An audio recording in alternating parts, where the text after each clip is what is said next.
જાફરાબાદ શહેરમાં આગની ઘટના બની. જાફરાબાદના પીપળી કાંઠાના તલાવડીએ રહેણાંક વિસ્તારમાં માછલીના માંડવામાં લાગી ભયંકર આગ. વહાણ માટે સ્ટોક કરેલ ડીઝલ ભરેલા બેરલ ફાટવાથી આગે વિકરાળ સ્વરૂપ ધારણ કર્યું. આગમાં 3 જેટલા ઝૂંપડા બળી ખાખ થયા હોવાનું જાણવા મળેલ.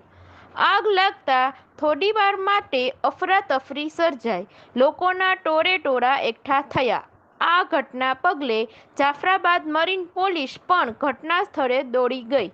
આ ઘટનાની જાણ થતાં ખાનગી કંપનીઓ અને રાજુલા નગરપાલિકા ફાયર બ્રિગેડ આગ બુઝાવવા માટે ઘટના સ્થળે પહોંચ્યું. ભારે જહેમત બાદ આગ પર કાબૂ મેળવ્યો. આગમાં લાખોનું નુકસાન થયું. Saurashtra bureau chief Junaid Mansuri.